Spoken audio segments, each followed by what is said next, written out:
नमस्कार दोस्तों एक ही परिवार के 7 लोगों ने जिंदगी को एक साथ अलविदा कह दिया, जिसमें बताया जा रहा है माता पिता थे, और पति पत्नी थे, 3 मासूम बच्चे थे। सभी ने जो है एक साथ जहर खाकर अपनी जीवन लीला को खत्म कर लिया। दोस्तों, यह सिर्फ एक खबर ही नहीं बल्कि हमारे समाज की एक सच्चाई भी है, जो बड़ी खौफनाक है।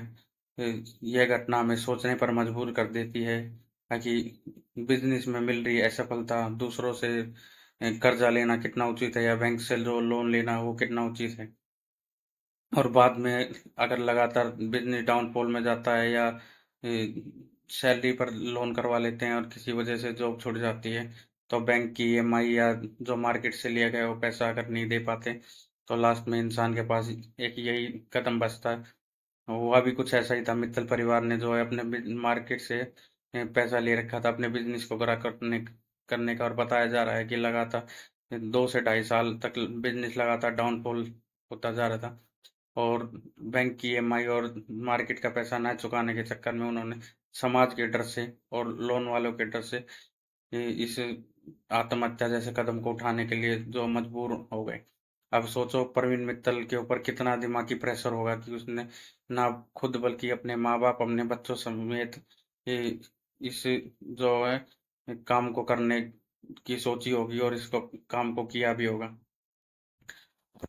आप इसी बात से अंदाजा लो कि प्रवीण के ऊपर कितना मानसिक प्रेशर होगा, जो उसने अपने बच्चों और माँ बाप से ऐसा कदम उठाने पर मजबूर कर दिया है। दोस्तों, हम सब मिडिल क्लास वालों की सबसे बड़ी जो है नासमझी यही है कि हम अपने ऊपर वालों की जिंदगी की चकाचौंध देखकर उसकी तरफ प्रभावित होते चले जाते हैं। उसी के चक्कर में हम अपने बिजनेस पर, अपने घर पर, अपने गाड़ी पर, और यहाँ तक कि जो अपनी जो सैलरी वगैरह या कोई भी इनकम के सोर्स है उन सब के ऊपर हम अपना लोन करवा लेते हैं। और कब कब में से यह लोन हमारे लिए जी का जंजाल बन जाता है, इसका पता भी नहीं पड़ता। ऑन एन एवरेज देखा जाता है कि एक मिडिल क्लास बंदा है, लगभग जब लोन करवाता है अपनी जो कमाई का लगभग 70 से 80% हिस्सा उसका कर्ज चुकाने में ही चला जाता है। और लगभग वह जो है इस जो लोन का पीरियड जो है 15 से 20 साल रखता है। और सही मायनों में देखा जाए तो एक नॉर्मल इंसान लगभग 20 साल ही सही तरीके से कमा पाता है, उसके बाद उसकी जिंदगी में धीरे धीरे डाउनफॉल आते चले जाते हैं।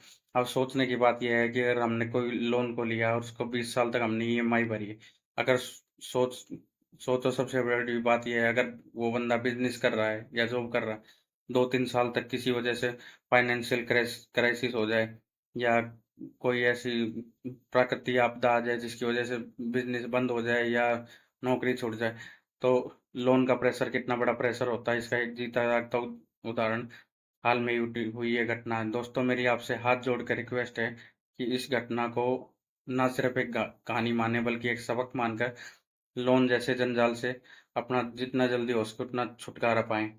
साथ साथ में हमें ये सीखना चाहिए कि एक मानसिक दबाव, आर्थिक दबाव, यह कितना बड़ा दबाव हो सकता है कि इंसान को किस हद तक मजबूर कर देता है।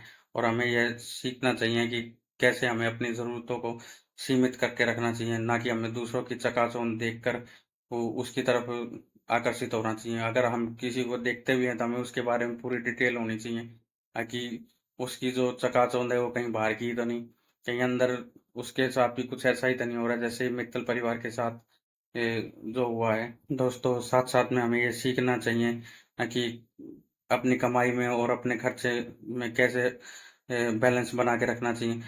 अगर एक सर्वे के अनुसार देखा जाए तो एक मिडिल क्लास फैमिली को लगभग इतनी सेविंग जरूर रखनी चाहिए जिससे वह किसी भी फाइनेंशियल क्राइसिस में कम से कम 2 से 3 साल तक सरवाइव कर सके। दोस्तों, मैं आपसे रिक्वेस्ट करता हूँ कि इस घटना से सबक लें, और जितना हो सके इस वीडियो को शेयर करके अपने दोस्तों में फैलाएं, ताकि हमारे समाज से या हमारे बीच से कोई भाई ऐसा कदम ना उठा पाए। धन्यवाद।